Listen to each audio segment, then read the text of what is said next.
Maawa na kayo. Wala na akong bayad. Kawawa naman ako. Buti Ayan. na lang nandito si Marlic at papakainin ako. Pinakain na ako ng sapin-sapin. Yes, Kaya dinala ko kung siya hindi yan, nagsapin-sapin. pupunta pa ako doon sa bayan at manlilimos dahil ako isang asylum seeker, no? Yes. Pero alam mo, Maharlika, mag-ingat ang mga bangag dahil ang huli tayong nagkasama ng buwan ng Hulyo, nayanig ang mundo dahil nagkaroon ng pruweba na bangag ang mga bangag. Yes. Anong pasasabugin nating magkasama na naman tayo sa Amsterdam? Nung last time nayanig sila, kala nyo ha, wala kami ebidensya na bangag kayo ha.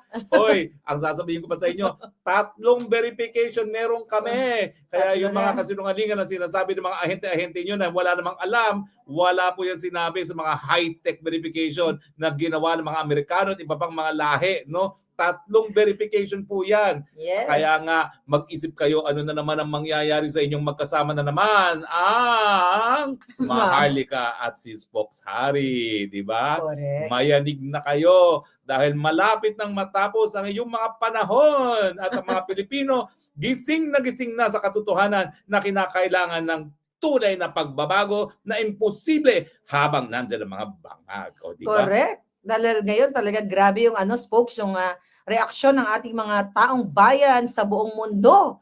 Imagine niyo yung hindi masyadong mapolitika, nagsilabasan sa kanilang mga bahay para talagang magprotesta at ipakita ang pagmamahal kay Pangulong Duterte at syempre sa bayan. Kasi alam mo, hindi lang si Duterte naging issue eh. Correct. Nung sinurrender nila sa dayuhan ang isang dating presidente para sa di umanong mga kasalanan na ginawa sa Pilipinas. Bakit? Tayo ba'y walang gumaganang hukuman? Tayo ba'y nasa ilalim pa ng mga kaputian para kinakailangan na dayuhan na maghusga? So parang nagkaisang bayan, hindi lang dahil sa kulay politika. Kung ano man ang kulay mo, basta ikaw Pilipino, dapat magalit ka sa ginawa nila. Pinakidnap ang isang presidente at dinala sa isang dayuhang lugar na dapat hukom na Pilipino ang naguhusga. Yes, kaya naman talagang ang mga Pilipino all over the world ay nandito sa the Netherlands. Kahapon talagang may mga nasalubong ako, Spokes.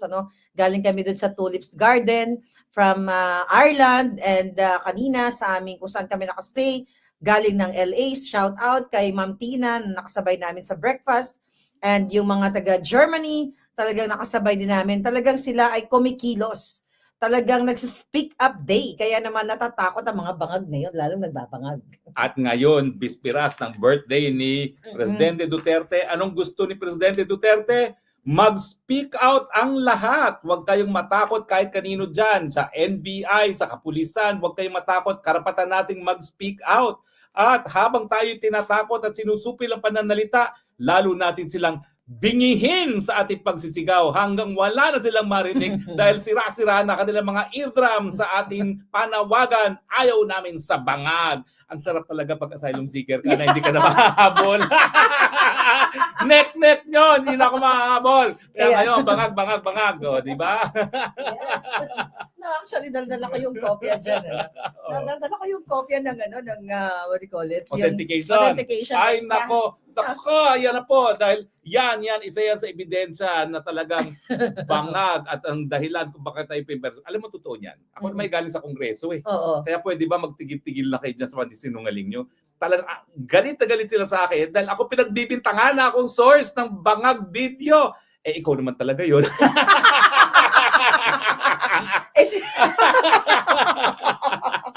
Oh my God. Biro mo, ikaw nag-source, akong ginipit, palibasa, hindi ko nila mahabol. Well, meron na po akong insurance against deportation, hindi nyo na ako mahahabol. Correct. Speaking of that, insurance folks, kumusta naman ang proseso sa iyong pag-apply nga ng asylum? Kasi maaring yung mga kababayan, mga ibang, sa Pilipinas na nagsisik or naghahanap sila ng mga bansa na pwede nilang pag-apply ng asylum, makabigay tayo ng impormasyon. Well, ano ba naging steps mo? Alam mo, hindi ko akalain. Okay. Kasi sabi nila, wala naman daw kulong. Totoo, walang kulong. Kaya lang, pupunta ka dun sa lugar na 3 hours away from Dahig, tapos yung kanyang facility, walang bus, walang mapuntahan. Ang pinakamayapit na bayan ay 20 kilometers away. Kung ikay magta-taxi, 80 euros each way. Oh. At wala namang bus talaga. Ang supermarket, 45 minutes ang lakad. So in effect, hindi ka nga nakakulong, wala ka naman mapuntahan. Mabuti na lang ako i-rescue ng ating mga kababayan, no? Mga mga super BFF natin Mhm. at kumuha ng Airbnb at matapos na ako 3 araw na matulog doon sa asylum center na yon, yun nga, sinusundo, hinahatid ako, kumakain ng Filipino food at nandun Oh, tayo diba? sa Airbnb natutulog. Pero alam mo, well, talaga may problema tayo sa Pilipinas dahil bagang presidente natin. No? Pero yung mga nandoon, 80% ng mga nandoon, at there are about 36,000 every year na asylum seekers sa Netherlands, galing sa Africa, nakasakay sa inflatable boats. Oh my God. At ako'y nahabag doon sa kwento na unang-una, minamit ako na mag-ina, nakasling yung kanyang anak na bata. Siya'y galing nga sa isang inflatable boat, nanggaling sila sa Greece, naglakad all the way sa Netherlands. Pero ang sa pinaka-nahahabag ako, 15-year-old na taga-Africa din, 8 sila na nagbayad doon sa inflatable boat.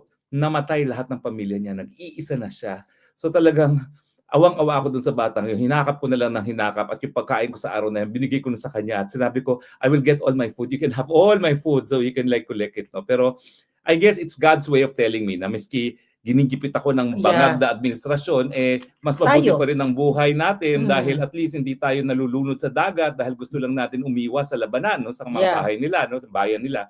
Kasi, nako, binabangag na tayo. Oo, binabangag tayo ni bangag. Anyway, kasi ang asylum ngayon, hindi lang doon sa pagtakas sa political persecution, yung mga umaalis din sa mga lugar na mayroong labanan na nangyayari. Teka muna, so lahat mga nakasama mo, majority ba sa kanila politically persecution Hindi. yung mga cases? Majority tumatakas sa labanan, mga Africans, mga Syrians, mga Afghans. Yung naging roommate ko doon ng 2 araw, 15 years old siya, mag-isa siyang lumuwas ng Europa, no? Dahil nga pilit siyang rini-recruit ng mga Taliban, no? At saka iba yung pananampalataya niya sa Islam, yung kalaban ng Taliban, no? At dahil gusto iiwas ng pamilya niya yung roommate ko sa pagiging Taliban, pinadala nila lahat ng ipon, pinadala nila. Nakakalungkot doon, 10 years ago na siya dumating ng Sweden, hindi siya nabigyan ng asylum dahil lang kwento doon is yung una, in-age test siya, 3 months older daw siya, pero 15 years old and 3 months. So, hindi nabigyan. Tapos 2021, nag-apply na naman siya, tinanggap ang totoong edad niya, hindi naman tinanggap na siya ay tumatakas sa mga Taliban. So ngayon, itong nakakatawang kwento. Nahuli siya sa Schiphol, galing Sweden, ang gamit niya, Philippine passport. Saan niya nakuha? Hindi peke, genuine. Yung pala nakaw. By the time naglanding siya sa Netherlands para sa lipat eroplano, na-report na ng Pilipino na nakaw yung passport niya, nahuli siya, kinulong siya, kaya siya humingi ng asylum. Kaya nga sabi niya, what are the chances na ang roommate ko, Pilipino? So kung sino man yung nawalan ng passport, sorry na lang, pero nahuli din yung kumuha ng passport at gumamit ng passport at nakulong pa. No? Folks, nagkaroon na ba ng initial interview sa'yo? Anong mga... Well, nagkaroon na ng interview dyan. No? Susunod na interview, matagal pa. Ang sabi nila, 6 to 66 weeks. No? Pero importante kasi, yung pag-apply mo, mayroon ka ng protection na hindi ka na ma-deport doon sa bansa na tinakasan mo, no, o sa Pilipinas. So kahit ano pang gawin nila, mag-red notice pa sila, mag-extradition pa sila, wala na silang magagawa hanggang hindi matapos yung aking application. 1 year and a half ang kanyang duration bago matapos yan, no? Malay mo, wala na siya mga weeks from now. Sana nga next month, wala na no? Malay ko ba kapag next month wala na, di uwi na ako, no? Anin ko naman ang asylum kung wala na dyan, no? Ang mga nang-aapi, no? So, but anyway, yun naman po yung importante ron. Ngayon, talagang napaiyak ako nung pumipirma ako. Kasi yung pagpirma mo sa application at pagtanggap ng application, doon ang nagbibigay ng protection. Napaiyak talaga ako. Hindi lang iyak, hagulgol. Kasi sabi ko, 6 at kalahating buwan ako tago ng tago dyan sa mga bagang dayan. Ngayon, wala na silang magagawa sa akin. At alam mo, yung nag-i-interview sa akin, yinakap ako. Dahil talagang grabe yung hagulgol ko na talagang for the first time, di na ako kinakailangan magtago. No? Alam mo naman buhay ko, nagko-costume, nagpapanggap, at ngayon, darating ang panahon, papakita ko sa inyo kung ano mga itsura ko nung ako nagtatago sa mga bangag. Ay, nako, ngayon hindi na ako kailangan magtago, bahala kayo sa mga buhay ninyo. Nandito na ako, may karapatan na ako bilang asylum seeker. Yes, so ano ba yung mga balita dun sa Pilipinas? Kasi balita, from your friends, talagang, alam ko naman na hinahunting tayo pareho, hindi lang ikaw. Dahil mas matindi ka, di ba? Ikaw gusto ka nilang gurgurin. Yeah, may assassins talaga silang pinadala. At pinapasok pa sa Amerika, ha? At may konsabahan yan sa mga opisyalis natin dyan sa Philippine Embassy, ha, dahil sila pa nagpapasok diyan, ha. Yes. Oh. Actually, kasama nga yan sa mga exhibit ko, no, yung mga ganyang information, mga ebidensyang kinalap ko dahil dyan sa gusto talaga nila akong paggurgur. But ganun pa man, lumalaban tayo kahit saan. Kaya nga talagang wala nang atrasan to, folks. Wala na. Ako dati, Mm. maingat pa dahil sabi ko, baka ako matrace, VPN pa, at saka kahit paano, hinay-hinay lang. Ngayon, wala na. Bangag, bangag, bangag, bangag. O, di ba? Kaya naman magurgur tayong dalawa. Dala ko ang pasimuno ng mga kabangagan. Hindi, meron tayong mga Dutch na magpoprotekta sa atin dito, di ba? Hindi sila Yes. po pwede rito. Dahil dito walang diktadurya, dito walang panunupil ng karapatan. Kahit araw-araw tayong mag-rally doon sa place of detention ni Presidente, wala silang magawa. Kahit Mababait yung mga araw-araw Dutch tayong police. magsigaw ng bangag, bangag, bangag, wala silang magagawa. Dahil pag sila sinupil tayo, merong European Court of Human Rights. Lagot sila to, di ba? Yes, mananagot Oo. talaga sila. Pero spokes, ano yung mga na-realize mo or natutunan mo during that 6 months na nagtatago tayo, kasama na ako dyan, tayong dalawa, no? Na sa mga kabangagan ng gobyerno ni Marcos Jr. Well, una talagang gusto ko maibalik sana yung panahon na bakit ba ako nagpabudol dito sa bagag na ito. No? Talagang sinabi ko, ako, meron din akong ama. Ang ama ko may mga pagkakasala. Bakit ako magbabayad ng sala ng ama ko? Pero siya hindi na natin naisip na for instance, doon sa pagnanakaw, nakinabang din siya. Yes. Dahil syempre, nabuhay siya na para siyang prinsipe na hindi siya nakatikim ng nagtatrabaho. pagkagutom, hindi nagtatrabaho, walang tinapos na pag-aaral, and yet limpak-limpak sa lapi niya, no? Papulbo-pulburon lang. Papulburo-pulburon lang, no? So parang hindi totoo yun. Nasasabihin natin na palibasa anak siya, hindi niya kasalanan. At saka, yun nga Nakinabang sa pera ng bayan. Ang problema kasi Nagkamali talaga tayo doon. Sumunod ako kay Inday Sara, kaya pikit mata. Sabi ko naman, baka nga babaguhin ang kasaysayan ng Pilipinas. Hindi pala, mas malala. Kasi Pero you'll never know. Baka may purpose ang lahat ng ito. Well, ang purpose wag na natin talaga silang pagbayagan. Wag nang bumalik kung mawawala. Wag nang magbabalik at wag magpa-budol muli. Yes. Talagang ang kanilang mga ginagawa sa bayan, genetic. Yung pagnanakaw, yung pagiging diktador, nasa dugo na sila. Nasa dugo na nila yan. Wala na yan. Hindi na magbabago yan. Anong nakikita mo dito na ang dramatization ni Amy Marcos na tinanggal na siya doon sa alyansa ng mga bangag, kesyo hindi na mention yung name niya doon sa last nilang sortie. At itong si Amy parang may eksena na pinagkaroon nga ng hearing dito sa Foreign Relations Committee na kung saan parang isang banda yung mga iba gustong papaniwalain na parang more on for PRRD itong si Amy Marcos. Kasi ako, I don't buy that. That's BS. Kasi alam ko for sure na itong si Amy, di ba, talagang hindi niya booking na yung kapatid niya ay bangag. Kasi kung I don't know, kung matatandaan mo, last year, ay nangako yan siya through dun sa common friend natin na magsasalita na si Amy Marcos, sasabihin niya sa taong bayan at saka sa kanyang kapatid na si Bangag na mag-rehab ka na muna, magpahinga ka na muna, hindi yan maganda sa taong bayan. Kaya, sasabihin na daw ni Amy Marcos yung totoo na addictos yung kanyang kapatid. So, anong point mo ngayon sa nangyayari ngayon na spokes na mga drama ni Amy? Well, alam mo to, ako talaga gusto kong paniwalaan si Amy. Alam ko, nagtatalo pa tayo ng mga panahon na yon. No? Pero sabi ko is, kung talaga namang gusto niyang ang kanyang kapatid, di matagal na niyang tinalikuran si Inday Sara. At naalala ko pa nga yung nagpunta kami dun sa bahay ni Ivy, kung saan nagpunta rin si Bibi Sara, isang araw matapos siya magbitil sa DepEd, meron lang kami pag-uusapan, singin si Amy. No? So talagang, ako talaga, nabola din. Kaya lang, naging malinaw sa akin nung nagkaroon ng rally ang alyansa sa Ilocos Norte at pilit pa niyang pinuntahan yung kanyang kapatid para itaas ang kamay niya. Talagang yun, talagang malinaw na talagang gusto lang niya mamangka sa dalawang ilog. Anong nangyari? Number 18 siya ngayon.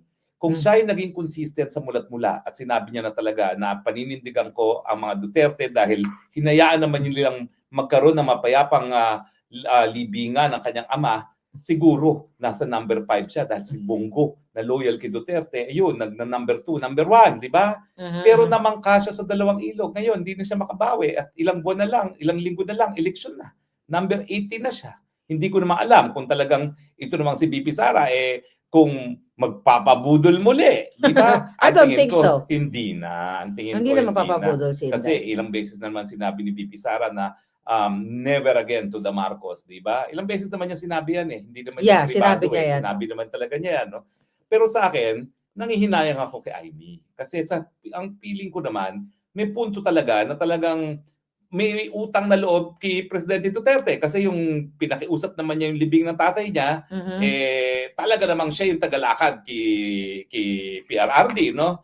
Pero yun nga, dapat naging consistent na lang siya. Dahil kita mo ang Duterte youth ngayon, nangangalampag sa party list, no? Si Bongo, number 1. Kung di siya namangka sa ulo, baka nasa top 3 siya ngayon, di ba?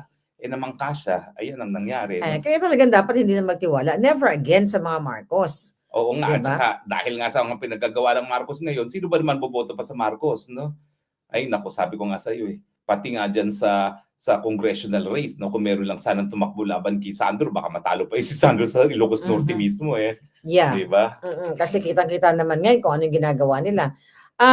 Bago tayo dun sa birthday, no, na bisperas na ngayon nag-celebrate kami actually Palangga, but tomorrow ang dami talagang for sure na mga ngayon pa lang nagbabiyahe na papunta dito. Anong mo spokes yung opinion mo dito sa ginagawa ng TRICOM sa patuloy na pagigipit sa ating mga kapwa critics or vloggers dyan sa Pilipinas? Ay, nakakalungkot po talaga yan. No? Dahil, ayaw ko sana magsalita rito dahil ako tumatay yung abogado nila sa Korte Suprema. Pero ulitin ko lang kung ano na sinabi ng Korte Suprema. Napaka-importante ng malayang pananalita sa demokrasya na ang ipinagbabawal ay hindi lang yung aktual na panunupil. Yung kahit ano na maging dahilan para mag-alinlangan ng mamamayan na panindigan ang karapatan ng malayang pananalita, yan ay pinagbabawal. At alam naman natin kung anong plano talaga ng TRICOM na yan. No? Talagang ginagantihan sila dahil binabanatan sila ng mga vloggers at talagang nag-aantay lang sila ng pagkakataon para ipakulong. Yan ang katotohanan. Ngayon, minabasa ako na meron palang pinakulong na naman na isa na parang hindi natin alam Yung isang, yung mayor ng Bawan na aking kaibigan na kalaban ni Luistro kasi yung Bawan nasa distrito ni Luistro at matalik na kaibigan yon ng kalaban ni Luistro. Nagkaroon ng investigasyon, indefinite detention ang ginawa. Oh my God. Indefinite detention. Kaibigan ko yun kasi diver kasi ako Kaya, although ang naging mayor doon yung asawa ni Luistro, no? Alam mo, sasabihin ko sa iyo dahil malapit sa akin yung asawa ni Luistro na yan, dahil ako nga ay diver, nung kongresista yan, ako pa ang nagturo sa kanya kung anong ginagawa ng mga kongresista. Yung kauna-unahang infrastructure project niya na malakihan, ako pa nagpapirma kay Tambaluslos. Kaya nga nasyak ako sa pagdagagawa. Tumawag sa akin yung mayor na hingi ng tawad. Anong sabi ko? I cannot accept that. I cannot accept that. Anong klaseng tao kayo na tinulungan ko kayo tapos unang-una kayo ng api sa akin? Anong klaseng tao kayo? So kayo dyan sa distrito ni Luistro, yan bang gusto niyo maging kongresista? Walang utang na loob? Talaga naman. Tapos ngayon, dahil hindi niya makuha yung mayor ng Bawan, pinakulong sa Kongreso. Yeah. Hindi natin nalalaman yan, pero pinakulong na yan dahil isa sa pinakamalaking munisipyo doon sa distrito ni Luistro, ang Bawan. At hindi niya namatay. At hindi niya kakampi yung mayor na yon. Pero mayor, ako matagal muna akong kakampi. Yan, binobroadcast ko sa buong daigdig ko anong pang-aapi na ginawa sa iyo. Si Dolor, si Mayor Dolor. Mayor Dolor, kaibigan kita. Ay, naku, nasa likod mo po ako. Talagang napakasama ng iyong kalaban. Hindi lumalaban ng patas. Pinakulong ka para hindi ka makampanya doon sa kalaban ng si Luistro na si Abu. Kaya kayong mga nasa distrito ng Luistro, Abu tayo, Abu, at isuka ang Luistro. Walang kwentang tao po talaga yan. Kasi sabi dito, magpakin mo, ako nagturo sa kanya.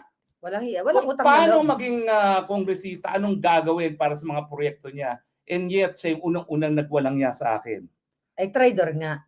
Traidor. Tapos ngayon, itong si Dolor, pinakulong pa. Di umano dahil daw sa korupsyon. Ay, bakit hindi nyo kasuhan? Yeah, ba't nyo kasuhan? Kapag napatunayan, ang korte dapat magpukulong. Pero dahil nga eleksyon, ang kanilang pakay, hindi makampanya itong si Mayor Dolor. Kaya pinararating ko po kay Mayor Dolor, nasa likod nyo ako. At ang mga botante dyan sa distrito na kung saan kabahagyang Bawan, wag na wag niyo pong iboboto ang mga ingrato, ang mga traidor, at ang mga takot sa taong bayan, sa mandato ng taong bayan na dinadala sa pangangapi para sila ay manalo. Yeah, kasi wala naman siyang kaso na na-charge siya or whatever. Wala, parang ako lang Convicted din siya, yan. parang ikaw. Parang ako lang din yan Oo. dahil talagang gusto nilang patahimikin ako. Dahil hindi lang umattend sa Senate hearing, ay sa House hearing. Oo. Tama? So it's the Oo. same pattern kay Colonel Grijaldo, sa mga Oo. vloggers. At saka alam mo, nagpanggap pa sila, kunwari hindi daw si Luis Ru nag-sponsor ng resolution. Mali po yan eh. Kasi ako naging kongresista. Walang resolution na dapat i-file tungkol sa isang lokal na congressional district na hindi ang nag-file ay yung congressman ng distrito na yun. Natural. Respetuhan lang yan. So talagang ano yan, kontsaba na i-file yung resolution na yan para ipakulong si Mayor Dolor, no? Kaya nga sinasabi ko doon sa aking mga kakampi, puntahan si Mayor Dolor at sabihin na nasa likod niya tayo. At siyempre po, nakikiusap ako, iboto niyo po si Rani Abu at wag na wag ang mga traidor. Traidor. Yeah, so the same pattern talaga, the same style ang ginagawa sa atin, no? Huhulihin ang kalaban. Ganon din yung gusto nilang gawin sa mga vloggers. Mga vloggers kay SAS, di ba? Nakakasuhan. At ako, kasi gusto nilang ma-take down yung mga Facebook pages natin, spokes eh. Yan yung nakikita during the election season. Kaya yan talagang inaay ng mga bangag para mawala nga tayo. Dahil syempre, mas namamayagpag, no? Ang mga anti-bangag o anti-bangag critics or mga vloggers. Kaya naman gusto tayong patahimikin lahat. Gusto lahat tayong gurgurin. Lalo na ngayon, di ba? Ngayon, ang dami-dami mga Pilipino talagang nagsisisigaw na pinusuportahan ng Pilipinas at ang Pangulong Duterte, katulad nga dito sa Daig. At bukas, ang laki-laki ng mangyayari mga selebrasyon. Happy birthday. Happy birthday kay Pangulong Duterte, although it's not happy dahil pinakidnap siya, but happy na rin dahil ang mga tao talagang nag-effort, nagpamasahe, gumastos, all over the world to, hindi lang sa the Netherlands. Kaya naman, ngayong bisperas pa lang, nagta-travel na talagang ating mga kababayan sa iba't ibang bahagi ng mundo. So ikaw, spokes, matagal ka na rin naman sa politika, ano? Ano tong nakikita mong magiging impact sa taong bayan, sa mundo, yung mga effort ng ating mga kababayan na talagang they spend their time and money just to show support to our president, former president, Rodrigo Duterte and the Philippines? Well, ako, yung mga member ng TRICOM, ng WADCOM, magpakalasing na po kayo sa kapangyarihan dahil tapos na ang inyong mga karera sa politika. Hindi kakalimutan ng taong bayan kung anong ginawa ninyo sa mga Duterte. Hindi kayo mapapatawad. Lalampasuhin kayo ngayon sa eleksyon. Yan po ang aking prediction.